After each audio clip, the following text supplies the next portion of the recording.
मेरा नाम तासी है और मैं मणिपुर का रहने वाला हूँ। पेशे से मैं एक ट्रक ड्राइवर हूँ। आज जो डरावनी कहानी मैं आप लोगों को सुनाने जा रहा हूँ वो मेरे जीवन में घटी एक बहुत ही भयंकर और डरावनी घटना के बारे में है। दरअसल मेरी जिंदगी एक साधारण ट्रक ड्राइवर की तरह ही चल रही थी, जब तक कि एक दिन मेरी मुलाकात एक ऐसी चीज से नहीं हुई थी जिसने मेरी जिंदगी को हमेशा हमेशा के लिए बदल कर रख दिया। मैं मणिपुर के छोटे से गांव में पला बढ़ा हूँ, जहां पहाड़ों की ठंडी हवा और हरे भरे जंगल मेरे बचपन से ही साथ ही रहे हैं। मेरे पिता भी एक ट्रक ड्राइवर थे और उन्हीं से मैंने इस पेशे को अपनाने की प्रेरणा ली थी। मुझे बचपन से ही अलग अलग जगहों पर घूमने का शौक था। जब भी पिताजी अपने ट्रक के साथ घर आते थे तो मैं उनके पास बैठकर उनसे उनकी यात्राओं की कहानियां सुनता था। उन्हीं कहानियों ने मेरे अंदर ट्रक ड्राइवर बनने की चाहत जगाई, क्योंकि मैं उनकी तरह ही देश के हर कोने में जाना चाहता था, नई नई जगहें देखना और नई नई कहानियां इकट्ठा करना चाहता था। जैसे जैसे मैं बड़ा हुआ तो मेरी ये चाहत और मजबूत होती गई और आखिरकार मैंने ट्रक ड्राइविंग को अपना पेशा बना ही लिया। ट्रक ड्राइविंग का पेशा मेरे लिए सिर्फ एक काम नहीं बल्कि एक जुनून है। मैं रोज नए रास्तों पर निकलता हूँ, नए नए लोगों से मिलता हूँ और अलग अलग जगहों की कहानियां इकट्ठा करता हूँ। मेरी जिंदगी के हर दिन में एक नया रोमांच होता है, लेकिन इस पेशे में रोमांच के साथ साथ कई मुश्किलें भी आती हैं। लंबी यात्राएं, रात भर का सफर और कभी कभी अनजानी जगहों पर अनजाने खतरों का सामना करना पड़ता है। पर इन सब के बावजूद मुझे अपने काम से बेइंतहा प्यार है। ट्रक ड्राइविंग ने मुझे उस चीज का मौका दिया है कि मैं जब चाहूं जहां चाहूं जा सकता हूं। सड़कें मेरी साथी हैं और मेरा ट्रक मेरा घर। मैंने अपने ट्रक को अपने अंदाज में सजाया भी है। अंदर एक छोटा सा बिस्तर, कुछ किताबें और मेरी माँ की तस्वीर लगी हुई है, जो मुझे हर मुश्किल घड़ी में हिम्मत देती है। मेरा ट्रक ही मेरा संसार है और इस संसार में हर दिन एक नया अध्याय जुड़ता जाता है। मणिपुर के जंगलों की बात ही कुछ और है। वहां की ठंडी हवाएं, ऊंचे ऊंचे पेड़ और शांत माहौल हर किसी को आकर्षित करने के लिए काफी है। वहां के जंगलों में एक रहस्यमयी वातावरण होता है। जब आप उन घने जंगलों के बीच से गुजरते हैं तो ऐसा लगता है कि जैसे आप किसी और ही दुनिया में आ गए हों। हर पेड़, हर पत्ता और हर झरना अपनी एक अलग कहानी कहता है। पर इसका मतलब ये नहीं कि ये कहानियां और घटनाएं हमेशा किसी अच्छे अनुभव को ही दर्शाए। और ये बात साबित करने के लिए मैं आज आपको अपने जीवन की सबसे खौफनाक घटना बताने जा रहा हूं। दरअसल ये घटना उस समय की है जब मैं एक बड़े सामान की डिलीवरी के लिए तैयार हो रहा था। वो एक लंबा सफर होने वाला था और मुझे मणिपुर के घने जंगलों के बीच से होकर गुजरना था। सुबह सुबह का समय था और मैंने अपने ट्रक को तैयार करना शुरू कर दिया था। मुझे एक बड़े व्यापारी के गोदाम से सामान लोड करना था, जिसमें अलग अलग प्रकार के कई कीमती सामान शामिल थे। पर जैसे ही मैं गोदाम पर पहुंचा तो वहां का माहौल मुझे थोड़ा अजीब सा लग रहा था। साथ ही गोदाम के बाहर खड़े कुछ मजदूर मुझे अजीब सी नजरों से देख रहे थे। लेकिन फिर मैंने गोदाम के मालिक से मुलाकात की और उन्होंने मुझे एक सामान की लिस्ट दी, जिसमें कई प्रकार के प्राचीन वस्त्र, मूर्तियां और एक पुराना भव्य आईना भी शामिल था। उस आईने के बारे में गोदाम के मालिक ने मुझे कुछ अलग से नहीं बताया था, बस ये कहा था कि ये बहुत कीमती है और इसे बहुत ही सावधानी से लेकर जाना। गोदाम के मालिक को हाँ कहकर मैंने बाकी के सामानों के साथ उस आईने को भी अपने ट्रक में लोड कर लिया था। लेकिन वो जो आईना था वो देखने में बहुत पुराना और भव्य लग रहा था, जैसे किसी राजमहल का आईना हो। पर जब मैं उस आईने को अपने ट्रक में रख रहा था तो उस वक्त मुझे एक अजीब सा एहसास होता है। ऐसा लगता है जैसे किसी ने मुझे पीछे से देखा हो। पर जब मैंने पीछे मुड़कर देखा तो वहां कोई नहीं था। पर मैंने इसे अपने मन का वहम मानकर नजरअंदाज कर दिया और ट्रक में सारा सामान लोड करने के बाद मैं अपने ट्रक को लेकर वहां से निकल गया। लेकिन जब से मैं वहां से निकला था तब से मेरा ध्यान बार बार उस आईने की ओर जा रहा था। वो आईना वाकई में बहुत सुंदर था। उसमें की गई कारीगरी इतनी बारीक और अद्भुत थी कि पहली नजर में ही कोई भी उसे देखता रह जाए, क्योंकि उस आईने के चारों ओर सोने की परत छड़ी हुई थी, जिसमें विभिन्न प्रकार की नक्काशी की गई थी। उसमें फूल, पत्तियां और अन्य सुंदर सुंदर डिजाइन तरासे गए थे। लेकिन वो आईना दिखने में इतना पुराना लग रहा था कि ऐसा लगता था जैसे ये किसी राजमहल का आईना हो और कई सदियों से सुरक्षित रखा गया हो, क्योंकि उस पर जो डिजाइन थी वो आज के समय में कहीं पर भी देखने को नहीं मिलती है।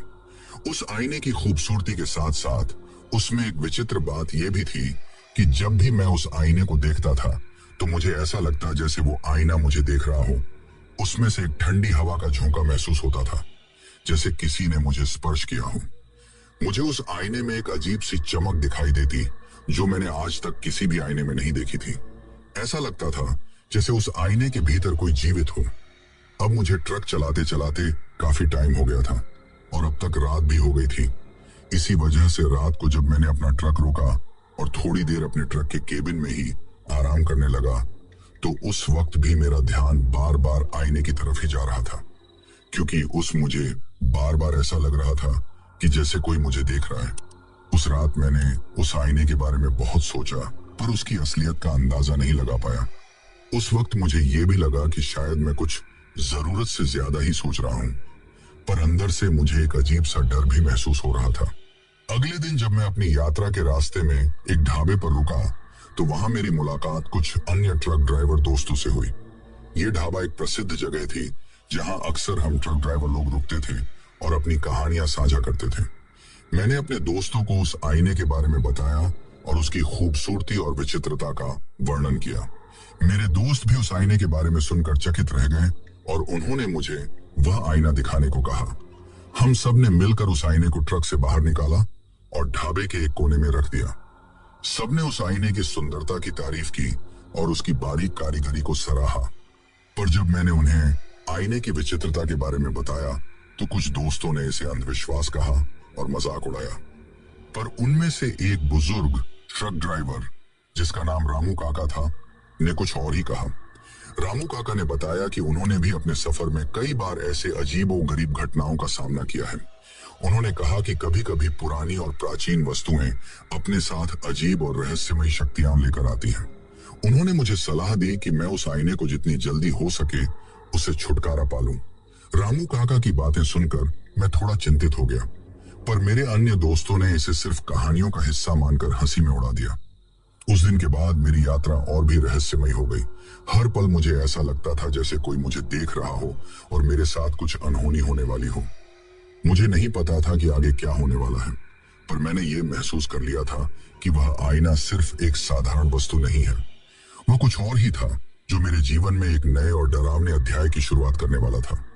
आईने को लेकर जब मैं अपनी यात्रा पर था तो पहले कुछ दिनों तक सब कुछ सामान्य ही था, परंतु जैसे ही मैं हिमाचल प्रदेश के घने जंगलों में दाखिल हुआ, अजीब घटनाओं का सिलसिला शुरू हो गया। एक रात जब मैं अपने ट्रक को एक सुनसान इलाके में रोककर आराम कर रहा था, तो मुझे एक अजीब सी आवाज सुनाई दी। ऐसा लगा जैसे कोई मेरे ट्रक के अंदर चल रहा हो। मैंने उठकर चारों ओर देखा, पर वहां कोई नहीं था। मैंने इसे अपनी थकान का नतीजा मानकर फिर से सोने की कोशिश की। अगली सुबह जब मैंने अपने ट्रक का सामान चेक किया तो मैंने देखा कि आईना अपने स्थान से थोड़ा खिसक गया था। मुझे ये बहुत अजीब लगा, क्योंकि मैंने उसे बहुत ही सावधानी से रखा था। मुझे लगा कि शायद रास्ते में ट्रक के झटकों के कारण ऐसा हुआ होगा। मैंने फिर से आईने को ठीक से रखा और अपनी यात्रा जारी रखी, परंतु इसके बाद से अजीब घटनाओं का सिलसिला बढ़ता ही गया।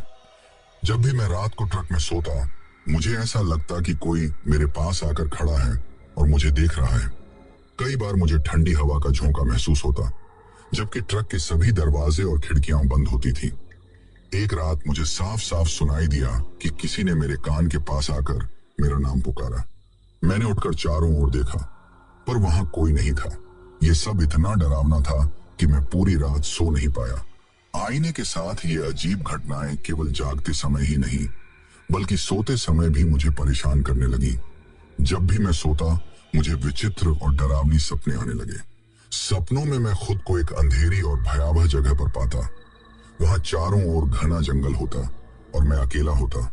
अचानक मुझे आईने में एक भयानक चेहरा दिखाई देता जो मुझे घूर रहा होता। वह चेहरा इतना डरावना और खतरनाक होता कि मैं चीखते हुए जाग जाता। एक रात मैंने सपना देखा कि मैं उसी जंगल में भटक रहा हूं और अचानक मेरे सामने एक पुरानी हवेली दिखाई देती है। मैं उस हवेली के अंदर जाता हूं और वहां मुझे वही आईना मिलता है। जैसे ही मैं उस आईने को छूता हूं, वह चेहरा फिर से प्रकट होता है और मुझे खींचकर आईने के अंदर ले जाता है। मैं डर के मारे जाग जाता हूं और मेरा सारा शरीर पसीने से भीग जाता है। इन सपनों के कारण मेरी नींद हराम हो गई थी। मैं दिन भर थका और चिड़चिड़ा महसूस करता था। मेरा ध्यान काम पर नहीं लग पाता था और मैं हर समय बेचैन रहता था। मुझे समझ नहीं आ रहा था कि ये सब क्या हो रहा है और क्यों हो रहा है। मैंने अपने दोस्तों से इस बारे में बात की, पर वे इसे सिर्फ एक बुरा सपना मानकर नजरअंदाज कर देते थे। लेकिन मेरे लिए ये सब बहुत ही असली और डरावना था। इन सपनों और अजीब घटनाओं के साथ साथ आईने से जुड़ी असामान्य घटनाएं भी बढ़ती जा रही थी। एक दिन जब मैं अपने ट्रक की जांच कर रहा था, तो मैंने देखा कि आईने के चारों ओर एक अजीब सी धुंध छाई हुई थी। ऐसा लग रहा था जैसे आईना अपने आप धुंधला हो गया हो। मैंने इसे साफ करने की कोशिश की, पर धुंध हटने का नाम ही नहीं ले रही थी। मुझे ये बहुत अजीब और डरावना लगा। कुछ दिनों बाद मैंने देखा कि आईने में मेरी छवि बहुत ही विकृत और भयानक दिखाई दे रही थी। जब भी मैं उस आईने में देखता, मुझे अपनी ही छवि डरावनी और भूतिया दिखाई देती। मुझे ऐसा लगने लगा था जैसे वो आईना कोई साधारण आईना नहीं, बल्कि एक भूतिया वस्तु है। एक दिन जब मैंने अपने ट्रक को एक सुनसान जगह पर रोका, तो मुझे आईने में एक औरत की छवि दिखाई दी। वो औरत बहुत ही डरावनी थी और उसकी आंखें लाल रंग की थी। वह मुझे घूर रही थी और उसके चेहरे पर एक खतरनाक मुस्कान थी। मैंने तुरंत आईने को ढक दिया और ट्रक से बाहर निकल आया। मेरा दिल तेजी से धड़क रहा था और मुझे समझ नहीं आ रहा था कि यह सब क्या हो रहा है। मैंने सोचा कि शायद ये मेरा वहम है, परंतु यह सब इतना असली लग रहा था कि मैं इसे नजरअंदाज नहीं कर पा रहा था। मैंने फैसला किया कि मुझे इस आईने से छुटकारा पाना होगा, परंतु कैसे, ये मैं नहीं जानता था। इन असामान्य घटनाओं के कारण मेरा मानसिक संतुलन बिगड़ने लगा था। मुझे हर समय डर और चिंता सताने लगी थी। मैंने कई बार सोचा कि इस आईने को कहीं छोड़ दूं या किसी नदी में फेंक दूं, पर हर बार कुछ न कुछ कारण से ऐसा नहीं कर पाता था। ये आईना जैसे मेरे जीवन का अभिन्न हिस्सा बन गया था और मैं उससे छुटकारा नहीं पा सकता था। जैसे जैसे दिन बीतते गए, आईने के माध्यम से दिखने वाली भूतिया छवियां और भी स्पष्ट और डरावनी होती गई। हर रात जब मैं अपने ट्रक में सोने की कोशिश करता, आईने में कुछ न कुछ विचित्र और भयानक दिखाई देता। एक रात जब मैं ट्रक की केबिन में लेटा हुआ था, मुझे आईने में एक परछाई दिखाई दी। वह परछाई धीरे धीरे स्पष्ट होती गई और मैंने देखा कि वह एक औरत की परछाई थी। उसकी आंखें चमक रही थीं और उसका चेहरा बहुत ही डरावना था। वह मुझे घूर रही थी और उसके चेहरे पर एक खौफनाक मुस्कान थी। मैं डर के मारे उठ बैठा और ट्रक की बत्ती जला दी। परछाई गायब हो गई, पर मेरे दिल की धड़कन तेज हो गई थी। मैंने सोचा कि यह सिर्फ मेरी कल्पना है, परंतु यह घटना बार बार होने लगी। हर रात जब मैं सोने की कोशिश करता, मुझे आईने में वही औरत दिखाई देती। वह धीरे धीरे मेरे पास आ रही थी और उसकी आंखें मेरी आत्मा तक पहुंच रही थी। मैं सो नहीं पाता था और हर समय डर के साए में जी रहा था। एक दिन जब मैंने ट्रक को रोका और आईने को देखा, तो उसमें मुझे अपने ही चेहरे के पीछे कई अन्य चेहरों की छवियां दिखाई दी। वे चेहरे बहुत ही भयानक और अजीब थे। उनकी आंखें गहरी और काली थी और उनमें से एक अजीब सी चमक निकल रही थी। उन चेहरों को देखकर मुझे ऐसा लग रहा था जैसे वे मुझसे कुछ कहना चाह रहे हों, पर उनकी आवाजें नहीं आ रही थी। यह सब बहुत ही डरावना और विचित्र था। आईने की इन भूतिया छवियों ने मेरी जिंदगी को पूरी तरह से बदल कर रख दिया था। अब मेरे जीवन में अजीब और खतरनाक घटनाओं का सिलसिला बढ़ता ही जा रहा था। एक दिन जब मैं अपने ट्रक में सामान लोड कर रहा था, तो अचानक मेरे हाथ से एक भारी बक्सा छूटकर गिर गया। बक्सा सीधे मेरे पैरों पर गिरा और मुझे बहुत तेज दर्द हुआ। मैंने देखा कि बक्से के गिरने का कोई ठोस कारण नहीं था, परंतु यह घटना बहुत ही अचानक और खतरनाक थी। एक और दिन जब मैं ट्रक चला रहा था, तो अचानक ट्रक के ब्रेक ने काम करना बंद कर दिया। मैं तेजी से घुमावदार सड़क पर था और मुझे समझ नहीं आ रहा था कि क्या करूं। मैंने किसी तरह ट्रक को संभाला और सड़क के किनारे रोक दिया। जब मैंने ट्रक की जांच की, तो ब्रेक्स बिल्कुल ठीक थे। यह घटना बहुत ही अजीब और खतरनाक थी और मुझे लगा कि यह सब आईने की वजह से हो रहा है। मेरे जीवन में इन अजीब घटनाओं ने मेरे मानसिक और शारीरिक स्वास्थ्य पर भी असर डालना शुरू कर दिया था। मैं हर समय चिंतित और डरा हुआ रहता था। मेरी नींद हराम हो गई थी और मैं हर समय थका हुआ महसूस करता था। मेरी भूख भी कम हो गई थी और मेरा वजन घटने लगा था। मैंने कई बार सोचा कि इस आईने से छुटकारा पा लूं, पर हर बार कुछ ना कुछ ऐसा हो जाता था कि मैं ऐसा नहीं कर पाता था। इन सब घटनाओं के कारण मेरा मानसिक तनाव बढ़ता जा रहा था। मुझे हर समय ऐसा लगता था जैसे कोई मुझे देख रहा हो और मेरी हर गतिविधि पर नजर रख रहा हो। मैं अपने दोस्तों से भी इस बारे में बात नहीं कर पाता था, क्योंकि मुझे डर था कि वे मुझे पागल समझेंगे। मेरे अंदर एक अजीब सा डर बैठ गया था और मैं हर समय चिंतित रहता था। मेरी जिंदगी एक अजीब और डरावने चक्र में फंस गई थी, जिससे निकलने का कोई रास्ता नहीं दिख रहा था। रात को सोते समय मुझे भयानक सपने आते थे। सपनों में मैं खुद को आईने के अंदर बंद पाता और वह भूतिया औरत मुझे खींचकर अपने पास ले जाती। वह औरत मुझे अपने साथ अंधेरे में ले जाती और मैं चीखते हुए जाग जाता। इन सपनों ने मेरी नींद को पूरी तरह से खराब कर दिया था।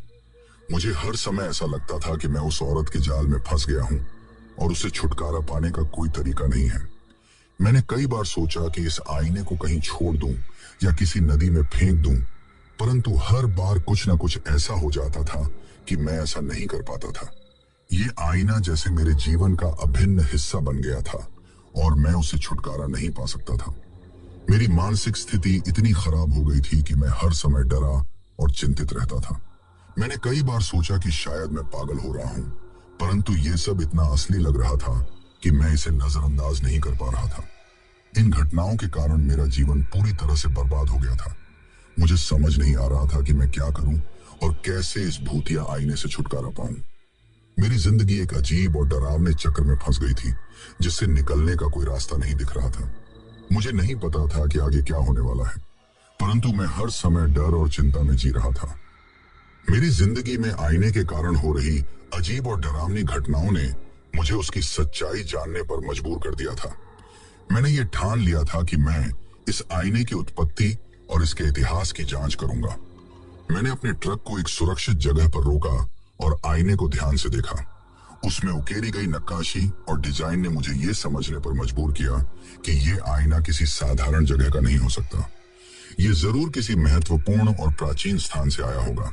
मैंने अपने मोबाइल फोन का इस्तेमाल कर इंटरनेट पर आईने की तरह के प्राचीन वस्त्रों और उनके इतिहास के बारे में जानकारी ढूंढनी शुरू की। कुछ समय बाद मुझे पता चला कि ऐसे आईने अक्सर पुराने राजमहलों और ऐतिहासिक स्थलों में पाए जाते थे। मैंने ये भी पढ़ा कि कुछ आईने तंत्र मंत्र और जादू टोने के लिए इस्तेमाल किए जाते थे। इन जानकारियों ने मेरे मन में और भी सवाल खड़े कर दिए और मैं और भी ज्यादा बेचैन हो गया। अब मेरा अगला कदम था कि मैं किसी ऐसे व्यक्ति से मिलूं जो इन प्राचीन वस्त्रों के बारे में गहराई से जानता हूं। मैंने अपने कुछ दोस्तों से इस बारे में बात की और उन्होंने मुझे एक पुरातत्वविद के बारे में बताया जो हिमाचल प्रदेश के एक छोटे से गांव में रहता था। मैंने तुरंत उस गांव की ओर अपनी यात्रा शुरू की। रास्ते में मेरे मन में अनेक सवाल उठ रहे थे। मैं जानना चाहता था कि ये आईना किसका है और इसके पीछे की सच्चाई क्या है। गांव पहुंचते ही मैंने उस पुरातत्वविद से मिलने की कोशिश की। उनका नाम प्रोफेसर त्रिवेदी था। वह बहुत ही ज्ञानी और अनुभवी व्यक्ति थे। मैंने उन्हें अपनी पूरी कहानी सुनाई और आईने के बारे में बताया। प्रोफेसर त्रिवेदी ने मेरी बातों को गंभीरता से सुना और फिर मुझे कुछ पुरातन ग्रंथों और पुस्तकों के बारे में बताया जिनमें ऐसी भूतियां और रहस्यमयी वस्त्रों के बारे में लिखा गया था। उन्होंने मुझे अपने घर के पुस्तकालय में ले जाकर कुछ पुरानी किताबें दिखाई। उन किताबों में मैंने आईने के बारे में पढ़ना शुरू किया। मुझे एक पुस्तक में एक ऐसा ही आईना मिला जिसके बारे में लिखा था कि वह एक प्राचीन राजा के महल का हिस्सा था। उस आईने के पीछे एक खतरनाक और डरावनी कहानी छिपी थी। पुस्तक के अनुसार उस आईने में एक शक्तिशाली चुड़ैल की आत्मा को कैद किया गया था। उस चुड़ैल का नाम था रुद्रानी और वह बहुत ही खतरनाक और निर्दयी थी। मैंने प्रोफेसर त्रिवेदी से और भी जानकारी जुटाने की कोशिश की। उन्होंने मुझे गांव के कुछ बुजुर्ग लोगों से मिलने की सलाह दी जो इन प्राचीन कहानियों के बारे में जानते थे। मैंने गांव के एक बुजुर्ग व्यक्ति जिसका नाम रामकृष्ण था से मुलाकात की। रामकृष्ण ने मुझे बताया कि इस गांव के पास एक पुराना महल था जिसमें ये आईना रखा गया था। वह महल अब खंडहर हो चुका था, परंतु उसकी कहानियां अब भी जीवित थीं। रामकृष्ण ने मुझे उस चुड़ैल रुद्रानी की कहानी सुनाई। ये कहानी बहुत ही भयानक और डरावनी थी। रुद्रानी एक शक्तिशाली चुड़ैल थी जो काले जादू और तंत्र मंत्र में माहिर थी। उसने कई लोगों को अपनी ताकत के बल पर परेशान किया था और कई निर्दोष लोगों की जान ली थी। उसकी काली शक्तियों के कारण लोग उससे डरते थे और उसे किसी भी कीमत पर रोकना चाहते थे। राजा ने अपने राज्य को बचाने के लिए एक महान तांत्रिक को बुलाया जिसने रुद्रानी को हराने का संकल्प लिया। उस तांत्रिक ने अपनी सारी शक्ति और मंत्रों का उपयोग करके रुद्रानी को एक आईने में कैद कर दिया। आईने में कैद होने के बाद रुद्राणी की आत्मा शांत नहीं हुई और वह हर समय बाहर निकलने की कोशिश करती रहती थी। राजा ने उस आईने को अपने महल के एक गुप्त कक्ष में सुरक्षित रखा था ताकि रुद्राणी की आत्मा कभी बाहर ना सके। परंतु समय के साथ उस महल का पतन हो गया और वह आईना खो गया। मुझे यह सुनकर बहुत ही अजीब लगा कि मैं उस भूतिया आईने को अपने साथ लेकर घूम रहा था। रुद्राणी की कहानी ने मेरे मन में डर और भी बढ़ा दिया। अब मुझे समझ आ गया था कि क्यों उस आईने के कारण मेरी जिंदगी में अजीब और डरावनी घटनाएं हो रही थी। मैंने प्रोफेसर त्रिवेदी और रामकृष्ण से इस भूतिया आईने से छुटकारा पाने का तरीका पूछा। उन्होंने मुझे बताया कि केवल वही तांत्रिक या उसकी वंशावली का कोई व्यक्ति ही इस आईने की शक्ति को खत्म कर सकता है। इस जानकारी ने मेरे लिए एक नई चुनौती खड़ी कर दी थी। मुझे उस तांत्रिक की वंशावली का कोई व्यक्ति ढूंढना था ताकि वह इस आईने की शक्ति को खत्म कर सके और मुझे इस भूतिया आतंक से छुटकारा मिल सके। मैं नहीं जानता था कि आगे क्या होने वाला है, परंतु मैंने ये ठान लिया था कि मैं किसी भी कीमत पर इस आईने से छुटकारा पाऊंगा और अपनी जिंदगी को सामान्य बनाऊंगा। रुद्राणी की कहानी जानने के बाद मेरे मन में डर और भी बढ़ गया था। अब मुझे यकीन हो गया था कि उस आईने में वाकई में कोई भूतिया शक्ति थी और वह मेरे जीवन को पूरी तरह से बर्बाद करने पर तुली हुई थी।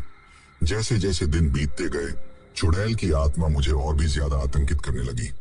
अब मुझे केवल रात में ही नहीं बल्कि दिन में भी उसकी उपस्थिति का एहसास होने लगा। जब भी मैं ट्रक में बैठता, मुझे उसकी ठंडी और भयावह उपस्थिति का अनुभव होता। एक दिन जब मैं ट्रक चला रहा था, अचानक मेरे सामने वह भूतिया औरत आ गई। उसकी लाल आंखें और भयानक चेहरा देखकर मेरे होश उड़ गए। मैंने ट्रक को तेजी से मोड़ने की कोशिश की, परंतु ट्रक का नियंत्रण मेरे हाथ से निकल गया। ट्रक झटके से सड़क के किनारे की खाई में गिरने लगा। मैंने किसी तरह से ट्रक को रोकने की कोशिश की, परंतु वह भूतिया औरत मेरे सामने से हटने का नाम नहीं ले रही थी। वह मुझ पर हंस रही थी और उसकी हंसी बहुत ही खतरनाक और डरावनी थी। मुझे नहीं पता था कि क्या करूं। मेरी हालत बहुत ही खराब हो गई थी। मेरा पूरा शरीर कांप रहा था और मुझे ऐसा लग रहा था कि मेरी जान अब जाने वाली है। परंतु किसी तरह से मैंने हिम्मत जुटाई और ट्रक को संभालने की कोशिश की। मैंने ब्रेक पर जोर दिया और ट्रक को रोका। उस औरत की छवि गायब हो गई, परंतु मेरी हालत बहुत ही खराब हो गई थी। मैं ट्रक से बाहर निकला और हांफते हुए जमीन पर बैठ गया। मेरे दिल की धड़कन बहुत तेज हो गई थी और मुझे समझ नहीं आ रहा था कि मैं इस डरावनी स्थिति से कैसे बाहर निकलूं। इसके बाद भी आईने की भूतिया ताकतें मुझे हर समय परेशान करने लगी। एक दिन जब मैं एक घुमावदार सड़क पर ट्रक चला रहा था, अचानक ट्रक के ब्रेक ने काम करना बंद कर दिया। मैं तेजी से पहाड़ी रास्ते पर था और ट्रक का नियंत्रित न होना बहुत ही खतरनाक था। मैंने हर संभव प्रयास किया, परंतु ब्रेक काम नहीं कर रहे थे। ट्रक तेजी से नीचे की ओर बढ़ने लगा और मेरी जान पर बन आई थी। मैंने किसी तरह से ट्रक को एक पत्थर से टकराकर रोका, परंतु इस घटना ने मुझे बहुत ही डरा दिया था। मैंने ट्रक की जांच की और देखा कि ब्रेक बिल्कुल ठीक थे। ये सब बहुत ही अजीब और डरावना था। मुझे ये समझ नहीं आ रहा था कि ये सब कैसे हो रहा है। हर समय कुछ न कुछ अजीब और खतरनाक घटनाएं हो रही थी। ट्रक की लाइट्स अचानक बंद हो जाती, इंजन बंद हो जाता और ट्रक अपने आप चलने लगता। ये सब बहुत ही विचित्र और डरावना था।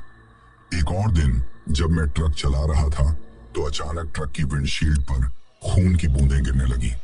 मैंने ट्रक रोका और बाहर निकला, परंतु बाहर कोई खून नहीं था। ये सब बहुत ही विचित्र था। मैंने ट्रक की जांच की, परंतु सब कुछ ठीक था। ये सब मेरी मानसिक स्थिति को और भी ज्यादा खराब कर रहा था। मैं हर समय डरा और चिंतित रहता था। मुझे समझ नहीं आ रहा था कि मैं क्या करूं और कैसे इस भूतिया आतंक से छुटकारा पाऊं। इन घटनाओं के बाद मैंने ठान लिया था कि मुझे इस आईने से किसी भी कीमत पर छुटकारा पाना होगा। मैंने कई बार सोचा कि इस आईने को कहीं छोड़ दूं या किसी नदी में फेंक दूं, परंतु हर बार कुछ न कुछ ऐसा हो जाता था कि मैं ऐसा नहीं कर पाता था। एक दिन मैंने आईने को एक सुनसान जंगल में फेंकने की कोशिश की। मैंने ट्रक को रोका और आईने को उठाकर जंगल में फेंक दिया, परंतु जैसे ही मैंने ट्रक में वापस आकर देखा, वह आईना फिर से ट्रक के अंदर था। यह देखकर मेरे होश उड़ गए। मैंने फिर से आईने को उठाया और दूर फेंक दिया, परंतु वह फिर से ट्रक के अंदर प्रकट हो गया। यह सब बहुत ही अजीब और डरावना था। मुझे समझ नहीं आ रहा था कि यह सब कैसे हो रहा है। मैंने कई बार कोशिश की, परंतु हर बार वही नतीजा निकलता। आईना जैसे मेरे साथ चिपक गया था और उसे छुटकारा पाना नामुमकिन था। एक और दिन मैंने सोचा कि इस आईने को किसी नदी में फेंक दूं। मैंने ट्रक को नदी के किनारे रोका और आईने को उठाकर नदी में फेंक दिया। परंतु जैसे ही मैंने ट्रक में वापस आकर देखा, वह आईना फिर से ट्रक के अंदर था। यह सब बहुत ही विचित्र और डरावना था। मुझे समझ नहीं आ रहा था कि मैं क्या करूं और कैसे इस भूतिया आतंक से छुटकारा पाऊं। मेरी मानसिक स्थिति बहुत ही खराब हो गई थी और मैं हर समय डरा और चिंतित रहता था। आईने की भूतिया ताकतों से परेशान होकर मैंने ठान लिया था कि मुझे किसी तांत्रिक या साधु से मदद लेनी होगी। मैंने अपने दोस्तों और जानकारों से तांत्रिक या साधु के बारे में पूछताछ की, जो इन भूतिया चीजों से निपटने में माहिर हो। बहुत पूछताछ के बाद मुझे एक प्रसिद्ध तांत्रिक के बारे में पता चला, जो हिमाचल प्रदेश के एक पहाड़ी गांव में रहते थे। उनका नाम तांत्रिक वासुदेव था। कहा जाता था कि तांत्रिक वासुदेव ने कई लोगों की मदद की थी और वो भूतिया ताकतों से निपटने में बहुत ही कुशल थे। मैंने तुरंत उस गांव की ओर अपनी यात्रा शुरू की। रास्ते में मेरे मन में अनेक सवाल उठ रहे थे। क्या तांत्रिक वासुदेव मुझे इस भूतिया आईने से छुटकारा दिला पाएंगे? क्या वे सच में इतने शक्तिशाली हैं जितना लोग कहते हैं? ये सब सोचते सोचते मैं गांव पहुंचा। गांव की वादियां बहुत ही सुंदर थी, परंतु मेरे दिल में भय और चिंता की लहर दौड़ रही थी। गांव में पहुंचकर मैंने तांत्रिक वासुदेव के घर का पता किया और उनके पास पहुंचा। तांत्रिक वासुदेव एक वृद्ध व्यक्ति थे, परंतु उनकी आंखों में एक अलग ही चमक थी। मैंने उन्हें अपनी पूरी कहानी सुनाई और आईने के बारे में बताया। तांत्रिक वासुदेव ने मेरी बातों को गंभीरता से सुना और फिर मुझे अंदर बुलाया। उन्होंने मुझे अपने छोटे से मंदिर में बिठाया और आईने की शक्ति का विश्लेषण करना शुरू किया। तांत्रिक वासुदेव ने आईने को ध्यान से देखा और कुछ मंत्र पढ़ने लगे। उन्होंने अपनी आंखें बंद की और ध्यान मुद्रा में चले गए। कुछ समय बाद उन्होंने अपनी आंखें खोली और मुझे बताया कि ये आईना बहुत ही शक्तिशाली और खतरनाक है। उन्होंने कहा कि इसमें एक बहुत ही खतरनाक चुड़ैल की आत्मा कैद है, जिसका नाम रुद्राणी है। रुद्राणी ने अपने जीवन में बहुत ही काले जादू और तंत्र मंत्र किए थे, जिसके कारण उसकी आत्मा इतनी शक्तिशाली और खतरनाक बन गई थी। तांत्रिक वासुदेव ने मुझे बताया कि इस चुड़ैल की आत्मा को कैद करने के लिए एक महान तांत्रिक ने बहुत ही कठिन और खतरनाक अनुष्ठान किया था, परंतु अब ये आत्मा आईने के माध्यम से बाहर निकलने की कोशिश कर रही है और इसलिए तुम्हें ये सब भूतिया घटनाएं महसूस हो रही हैं। तांत्रिक वासुदेव ने कहा कि इस आत्मा को शांत करना बहुत ही कठिन काम है और इसके लिए बहुत ही शक्तिशाली मंत्रों और अनुष्ठानों की आवश्यकता होगी। मैंने तांत्रिक वासुदेव से पूछा कि क्या वे इस आत्मा को शांत कर सकते हैं। उन्होंने कहा कि यह संभव है, परंतु इसके लिए हमें बहुत ही सावधानी और धैर्य से काम करना होगा। तांत्रिक वासुदेव ने मुझे बताया कि इस आत्मा को शांत करने के लिए हमें पहले इसकी शक्ति को समझना होगा और फिर उसे नियंत्रित करने के उपाय करने होंगे। उन्होंने कहा कि यह काम बहुत ही खतरनाक हो सकता है, परंतु अगर हम सावधानी और धैर्य से काम करेंगे तो हम इसमें सफल हो सकते हैं। तांत्रिक वासुदेव ने मुझे आईने को नष्ट करने के उपायों के बारे में बताया। उन्होंने कहा कि इस आईने को नष्ट करने के लिए हमें एक विशेष अनुष्ठान करना होगा। यह अनुष्ठान बहुत ही कठिन और खतरनाक होगा, परंतु अगर हम इसे सही तरीके से करेंगे तो हम इस भूतिया आईने से छुटकारा पा सकते हैं। तांत्रिक वासुदेव ने मुझे कुछ विशेष मंत्रों और तंत्र मंत्रों के बारे में बताया, जो इस अनुष्ठान में उपयोग होंगे। तांत्रिक वासुदेव ने कहा कि हमें इस अनुष्ठान के लिए एक विशेष स्थान की आवश्यकता होगी, जहां पर हमें किसी भी प्रकार की भूतिया ताकतें परेशान न कर सकें। उन्होंने मुझे एक सुनसान मंदिर के बारे में बताया, जो गांव के बाहर था, और वहां पर हमें यह अनुष्ठान करना होगा। उन्होंने कहा कि यह अनुष्ठान रात के समय करना होगा, जब चुड़ैल की शक्ति सबसे अधिक होती है। मैंने तांत्रिक वासुदेव से पूछा कि इस अनुष्ठान में हमें क्या क्या करना होगा। उन्होंने कहा कि हमें पहले मंदिर में एक विशेष मंडल बनाना होगा और उसमें आईने को रखना होगा। फिर हमें उस मंडल के चारों ओर कुछ विशेष वस्त्रों और मंत्रों का उपयोग करके एक सुरक्षा घेरा बनाना होगा, ताकि चुड़ैल की आत्मा बाहर ना आ सके। इसके बाद तांत्रिक वासुदेव ने कहा कि हमें कुछ विशेष मंत्रों का जाप करना होगा और तंत्र मंत्रों का उपयोग करके आईने की शक्ति को नष्ट करना होगा। तांत्रिक वासुदेव ने मुझे ये भी बताया कि इस अनुष्ठान के दौरान हमें बहुत ही सावधानी और धैर्य से काम करना होगा। उन्होंने कहा कि अगर हम किसी भी प्रकार की गलती करेंगे तो इसका परिणाम बहुत ही खतरनाक हो सकता है। तांत्रिक वासुदेव ने मुझे यह विश्वास दिलाया कि अगर हम सही तरीके से काम करेंगे तो हम इस भूतिया आईने से छुटकारा पा सकते हैं और मेरी जिंदगी फिर से सामान्य हो सकती है। तांत्रिक वासुदेव के साथ हमारी तैयारी पूरी हो चुकी थी। मैं और तांत्रिक वासुदेव रात के समय उस सुनसान मंदिर की ओर बढ़े जहां हमें आईने का अनुष्ठान करना था। रात की गहराई में मंदिर की चुप्पी और अंधेरा हमारे मन में भय और चिंता को और बढ़ा रहे थे। वातावरण में ठंडक थी और हवा में एक अजीब सी गूंज सुनाई दे रही थी। मेरे दिल की धड़कन तेज हो रही थी और मैं जानता था कि आज रात एक खतरनाक मुकाबला होने वाला था। मंदिर के अंदर पहुंचते ही मैंने देखा कि तांत्रिक वासुदेव ने एक विशेष मंडल तैयार किया था। मंडल चारों ओर से सुरक्षित था और उसमें कुछ विशेष वस्त्र और तंत्र मंत्र की सामग्री रखी गई थी। तांत्रिक वासुदेव ने मुझे बताया कि हमें आईने को इस मंडल के अंदर रखना होगा और फिर हमें अनुष्ठान के दौरान विशेष मंत्रों का जाप करना होगा। उन्होंने कहा कि चुड़ैल की आत्मा हमारे सामने आ सकती है और हमें उसका सामना करना पड़ सकता है। हमने आईने को मंडल के बीच में रखा और तांत्रिक वासुदेव ने मंत्रों का जाप शुरू किया। जैसे ही उन्होंने मंत्रों का जाप किया, मैंने महसूस किया कि वातावरण में अचानक बदलाव आ गया। मंदिर की दीवारों पर अजीब अजीब आकृतियां बन रही थी और एक ठंडी हवा चलने लगी थी। अचानक एक भयानक चेहरा मंडल के अंदर प्रकट हुआ। ये रुद्राणी का चेहरा था। उसकी आंखें लाल थीं और उसकी हंसी बहुत ही डरावनी थी। रुद्राणी की उपस्थिति ने मेरे शरीर में ठंडक पैदा कर दी। उसकी शक्ति और क्रूरता का एहसास मुझे पूरी तरह से हुआ। मैंने देखा कि रुद्राणी का चेहरा बदलता जा रहा था। वो कभी एक खूबसूरत महिला की तरह दिखती और कभी एक भयानक राक्षस की तरह। उसके चेहरे पर घृणा और नफरत की भावनाएं स्पष्ट रूप से देखी जा सकती थी। वो हमें चुनौती दे रही थी और उसकी हंसी हमारे कानों में गूंज रही थी। तांत्रिक वासुदेव ने मुझे सांत्वना दी और कहा कि हमें धैर्य रखना होगा और मंत्रों का जाप सही तरीके से करना होगा।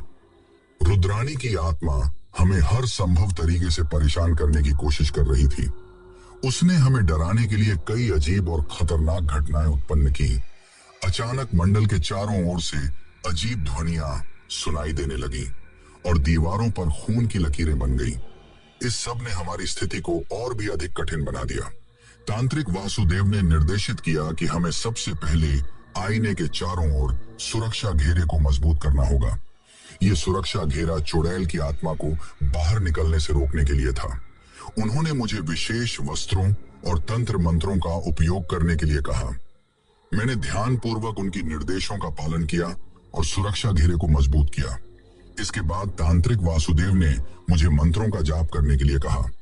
उन्होंने कहा कि हमें उन मंत्रों को पूरे मनोयोग से करना होगा ताकि चुड़ैल की आत्मा को शांत किया जा सके। मंत्रों का जाप करते समय मुझे महसूस हुआ कि चुड़ैल की आत्मा और भी क्रोधित हो गई थी। उसकी उपस्थिति और भी अधिक भयानक हो गई और उसने हमारी कोशिशों को विफल करने के लिए हर संभव प्रयास किया। तांत्रिक वासुदेव ने कहा कि अब हमें आईने को नष्ट करने के लिए विशेष तंत्र मंत्र का उपयोग करना होगा। उन्होंने मुझे बताया कि हमें आईने पर एक विशेष मिश्रण डालना होगा जो चुड़ैल की आत्मा को नष्ट कर सके। ये मिश्रण तांत्रिक वासुदेव ने विशेष रूप से तैयार किया था और इसमें कुछ दुर्लभ और शक्तिशाली सामग्री शामिल थी। हमने मिश्रण को आईने पर डाला और मंत्रों का जाप करना शुरू किया। जैसे ही मिश्रण आईने पर डाला गया, आईने की सतह पर अजीब सी चमक और दरारें उभरने लगी। रुद्राणी की आत्मा ने हमारी कोशिशों को और भी कठिन बनाने की कोशिश की।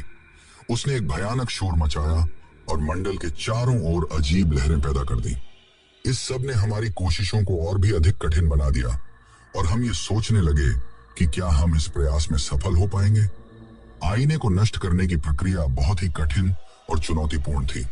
तांत्रिक वासुदेव ने मुझे बताया कि हमें इस प्रक्रिया को पूरा करने के लिए बहुत ही धैर्य और सावधानी से काम करना होगा। उन्होंने कहा कि चुड़ैल की आत्मा हमारे प्रयासों को विफल करने के लिए हर संभव कोशिश करेगी और हमें उसकी हर चाल को समझना होगा। आईने पर डाले गए मिश्रण के बाद उसकी सतह पर दरारें बढ़ने लगी, लेकिन ये दरारें अधिक तेजी से फैलने लगी और मुझे महसूस हुआ कि आईने की शक्ति और भी अधिक हो रही थी। रुद्राणी की आत्मा ने हमारे प्रयासों को विफल करने के लिए हर संभव कोशिश की। उसकी हंसी और शोर ने हमें मानसिक और शारीरिक रूप से थका दिया था। तांत्रिक वासुदेव ने हमें निर्देशित किया कि हमें विशेष मंत्रों का जाप करना जारी रखना होगा और आईने की दरारों को और भी गहराई से देखना होगा। हमें समझना होगा कि क्या आईने की शक्ति खत्म हो रही है या नहीं।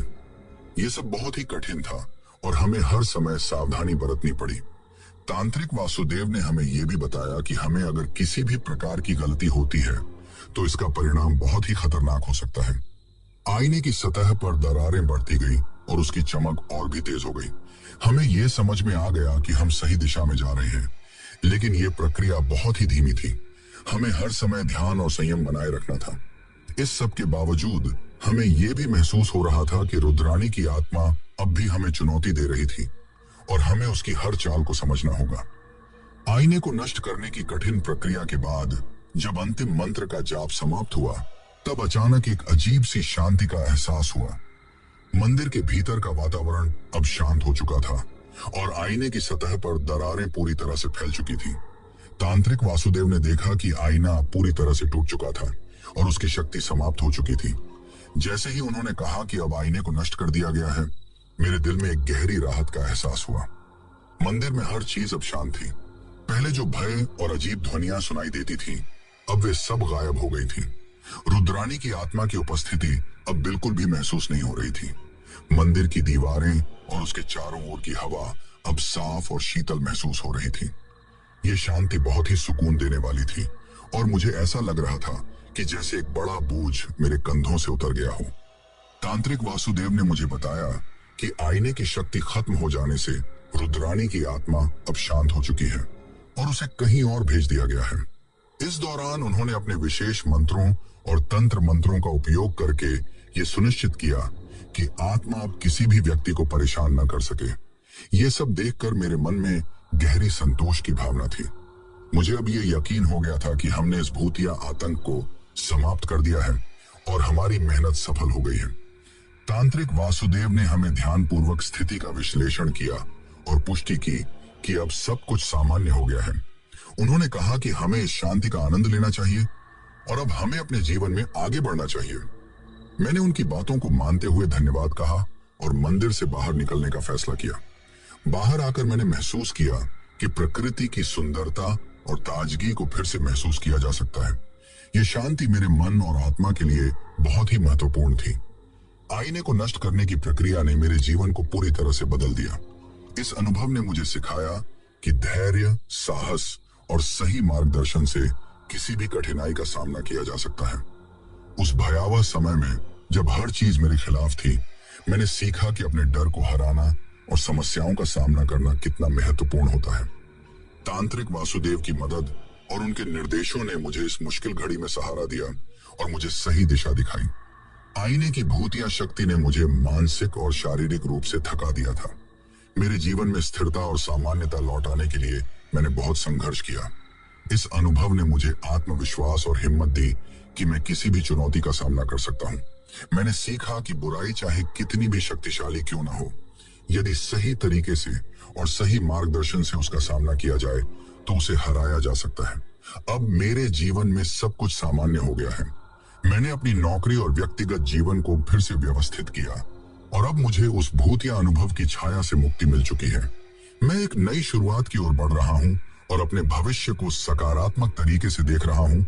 इस अनुभव ने मुझे जीवन की अनिश्चितताओं का सामना करना सिखाया और मुझे ये महसूस कराया कि बुराई और अच्छाई का संघर्ष जीवन का हिस्सा होता है। तो दोस्तों, ये थी हमारी आज की कहानी। कहानी आपको कैसी लगी ये आप मुझे कमेंट बॉक्स में कमेंट करके जरूर बताना।